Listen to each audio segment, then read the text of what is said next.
The great Loni Anderson died in the weekend, but she left to mourn millions of fans across the world, mostly for a great portrayal of what is probably the most important smart blonde character in TV history. There's been a few, but I think it's the most important. Of course, it's got to be Jennifer Elizabeth Marlowe of WKRP Cincinnati. She was a character played by Anderson on WKRP from 78 to 82. She received 3 Golden Globe Awards and 2 Emmy Award nominations for playing the character. Jennifer is a beautiful blonde parody of blonde bombshell actresses Marilyn Monroe and Jane Mansfield. However, in a version of the dumb blonde stereotype, Jennifer is wise, sophisticated, intelligent, and well-spoken. She became the receptionist at WKRP after moving to Cincinnati, succeeding Joyce Armour, who was introduced in a later episode. Jennifer comes from the fictional town of Rockville, West Virginia. She rarely talks about her family or childhood, but some details about her background did emerge over the course of the show. She comes from a large and apparently poor family. She was once engaged to her old elementary school sweetheart T.J. Watson, played as an adult by Hoyt Axton, the great writer. She's been on her own since the age of 17 when she left West Virginia to move to Cincinnati. She largely left her rural roots behind, taking on a persona of an urbane modern woman, but her rural Appalachian upbringing does occasionally show true.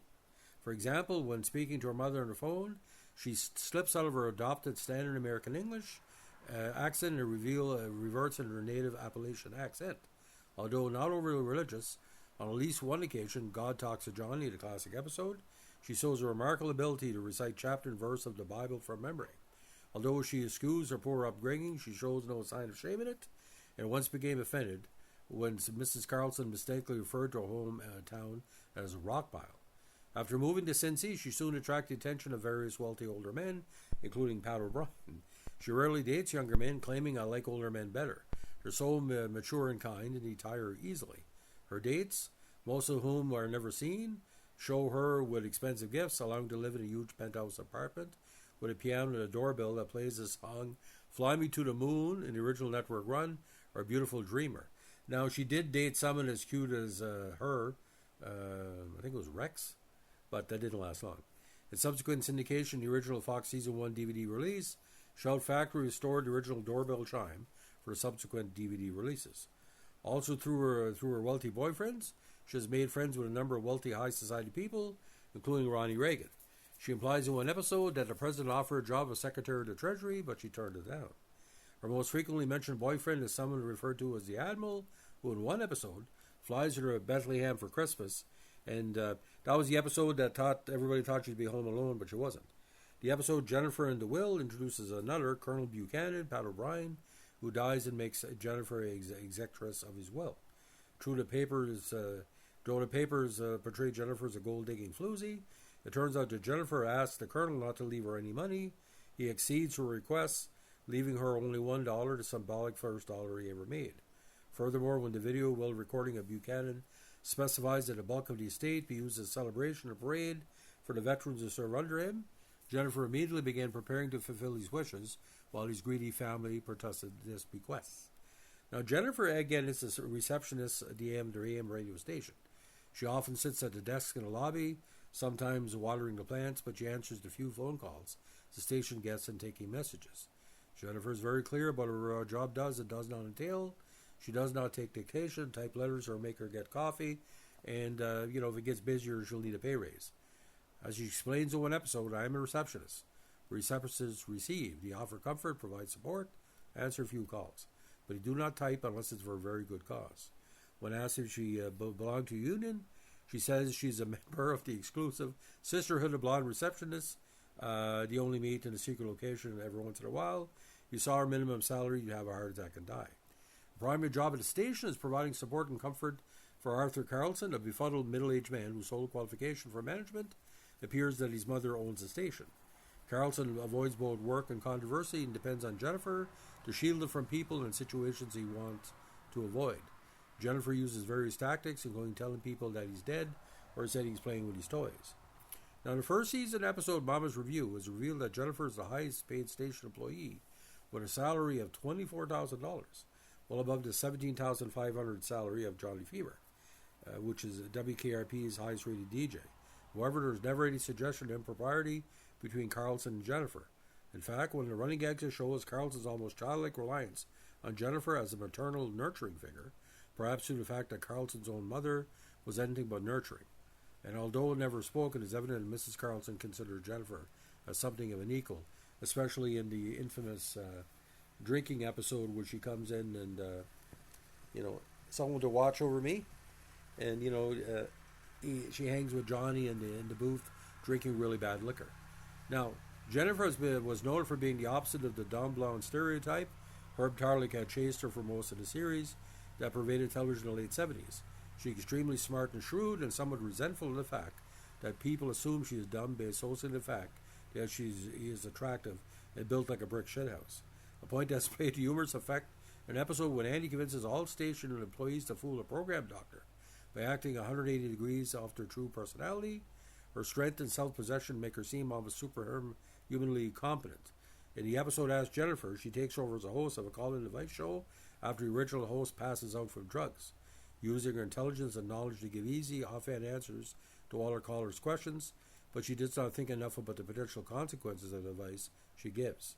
And when a woman is beaten by her controlling husband as a result of her taking her advice to stand up to him, a distraught and guilt-ridden Jennifer quits the show. Now, she was sexually violated in the famous, Fun in the Sun photo shoot, but everybody at WKRP fought on her behalf, and when she saw the photo, she basically said, fabulous. Now, an episode that reveals some cracks in Jennifer's perfect facade is the episode, very controversial by the way, Jennifer Falls in Love, where she falls for first non-elderly boyfriend in years. Now, Steele Hawthorne, a handsome blonde repairman. When he asks her for a loan and makes a pass at Bailey, Jennifer realizes that Steele is simply a gold digger after her money, and she starts to question her own tendency to accept gifts from wealthy men. However, Carlton convinced her she's nothing like Steele after all. However, Jennifer's relationship with the other female characters on the show display the amount of respect they have for her. Carlton's wife is very friendly towards her, with no hint of jealousy, while Jennifer's relationship with Bailey is often that of two sisters, with Jennifer the older and Bailey the younger. The dynamic between them has been compared to that between Ginger, Marianne, and Gilligan's Island. Now, Mama Carlton does, trust her, but an equal would be tough. For the bulk of the show, Jennifer is pursued endlessly by Herb Tarlick, the station's married sales manager, who even goes as far as to convince outside parties that he and Jennifer are romantically involved. And Johnny puts a sham on him, saying that actually Jennifer is a male to female transvestite. Jennifer effortlessly rebuffs Herb's clumsy attempts at flirtation before finally silently calling his bluff in the episode Put Up or Shut Up and accepting his offer to date. Herb is so overwhelmed that even a remotest hint of his fantasies coming true that begins to hyperventilate during the date. The two end the night by agreeing to be friends, but there's a scene, don't mess with me boy. I think Herb is just playing the card. Now, in spite of Herb's advances, Jennifer tries to help him both personally and privately. Dr. Fever also often flirts with Jennifer, but in a somewhat more playful fashion. At one point, she impulsively kills his Johnny, convinces him to act as though they were married. She also once accompanied Les Nessman to a Word's banquet. And she did, in the episode Daydreams, she dreamt she had a series of romance with Cary Grant.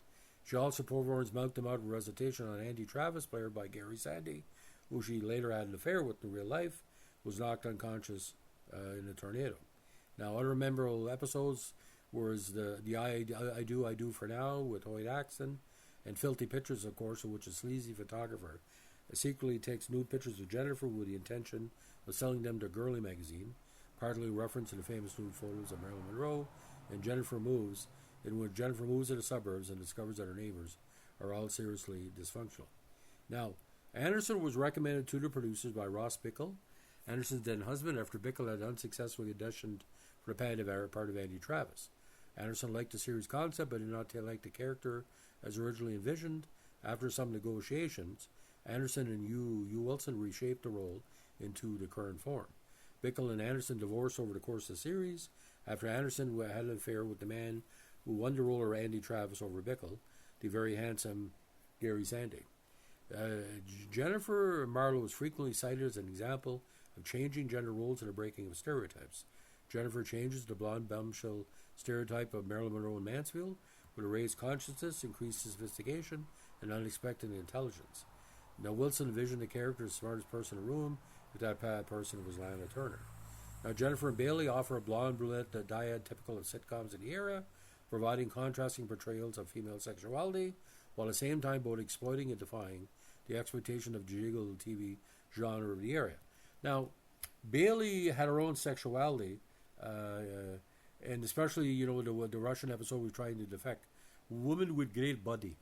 All I can say, ladies and gentlemen, Loni Anderson played it as Loni Anderson in some days, and like Jennifer Marlowe. You didn't know where Loni would start and Jennifer would end, because Loni Anderson was a very cerebral type of actress. And I think why Jennifer Marlowe worked is because basically she was the captain of the ship. She kept everybody in line. She encouraged Les.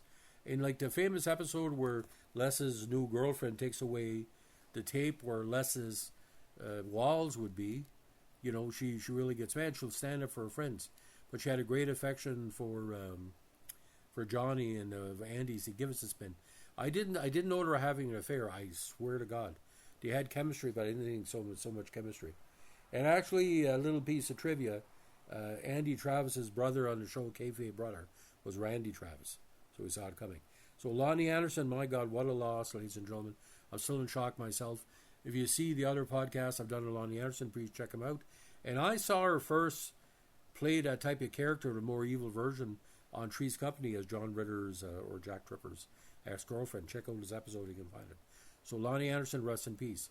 So if you like what we're doing here with remote control on our podcast channel, let us know with a like, comment, subscribe, or share.